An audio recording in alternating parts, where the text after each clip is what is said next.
क्या आपने कभी सोचा है कि इतनी दौलत होने के बाद भी कुछ लोग खुश क्यों नहीं रहते?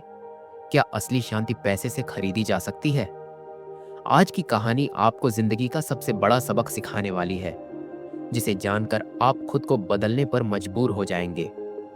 प्रातःकाल जब गौतम बुद्ध के सभी शिष्य एकत्र हुए तो उन्होंने एक बेहद खास कथा सुनानी शुरू की।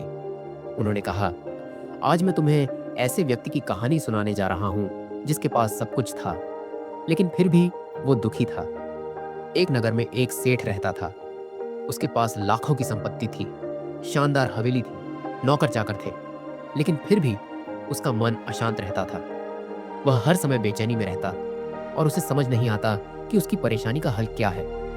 एक दिन किसी ने उसे बताया कि एक साधु है जो मनचाही वस्तु प्रदान करता है। बस फिर क्या था? सेठ तुरंत उस साधु के पास गया और श्रद्धा से प्रणाम कर बोला, महाराज, मेरे पास धन दौलत की कोई कमी नहीं है, लेकिन फिर भी मेरा मन बहुत अशांत रहता है। कृपया मुझे ऐसा उपाय बताइए जिससे मेरी यह बेचैनी दूर हो जाए। सेठ को लगा कि साधु उसे कोई ताबीज देंगे या कोई चमत्कारी उपाय बता देंगे जिससे उसका जीवन बदल जाएगा, लेकिन साधु ने कुछ भी नहीं किया। बल्कि अगले दिन उन्होंने सेठ को कड़ी धूप में बैठा दिया और खुद छाया में जाकर आराम से बैठ गए। गर्मी से सेठ का बुरा हाल हो गया। वह पसीने पसीने हो गया, गुस्से में उबलने लगा, लेकिन किसी तरह खुद को शांत रखा। अगले दिन साधु ने कहा, आज तुम्हें पूरे दिन बिना भोजन के रहना होगा। भूख के मारे सेठ का हाल बुरा हो गया। उसके पेट में चूहे कूद रहे थे, सिर चकरा रहा था और रात भर बेचैनी से करवटें बदलता रहा। वह सो ही नहीं पाया। उसी रात उसने सोचा, ये साधु तो बहुत स्वार्थी निकले। मैं यहाँ समाधान खोजने आया था और इन्होंने मुझे तकलीफ ही दी। तीसरे दिन सुबह होते ही सेठ ने अपना बिस्तर बांधा और जाने को तैयार हो गया।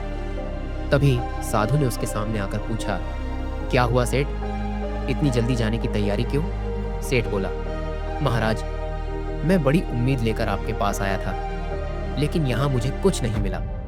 उल्टा मुझे ऐसी तकलीफें सहनी पड़ी जो मैंने कभी अपने जीवन में नहीं सही। इसीलिए अब मैं जा रहा हूं। साधु हंस पड़े और बोले, सेठ, मैंने तुझे बहुत कुछ दिया, लेकिन तूने कुछ भी नहीं लिया। सेठ चौंक गया। उसने आश्चर्य से साधु की ओर देखा और बोला, महाराज, आपने तो मुझे कुछ भी नहीं दिया। साधु ने मुस्कुराकर कहा, पहले दिन जब मैंने तुझे धूप में बैठाया और खुद छाया में बैठा रहा, तब मैं तुझे यह सिखा रहा था कि मेरी छाया तुझे राहत नहीं दे सकती।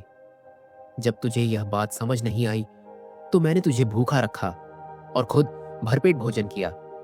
इससे मैंने तुझे सिखाया कि मेरे खाने से तेरा पेट नहीं भर सकता। ठीक उसी तरह मेरी साधना से तुझे सिद्धि नहीं मिलेगी। सेठ, तूने अपना धन अपनी मेहनत से कमाया है और शांति भी तुझे अपने पुरुषार्थ, साधना और कठिन परिश्रम से ही मिलेगी। कोई और तुझे यह नहीं दे सकता। सेठ की आंखें खुल गईं। अब उसे अपने जीवन की दिशा स्पष्ट दिखने लगी थी। उसने साधु को प्रणाम किया और आभार व्यक्त करते हुए अपने घर लौट आया। तो दोस्तों, क्या आप भी किसी और से अपनी समस्याओं का हल ढूंढने की कोशिश कर रहे हैं? क्या आपको भी लगता है कि कोई आपको जादू की छड़ी देकर आपकी परेशानियां खत्म कर देगा? या फिर आप खुद अपनी मेहनत से अपने जीवन को बेहतर बनाएंगे? अपने विचार हमें कमेंट में बताइए और वीडियो को लाइक और शेयर करना ना भूलें।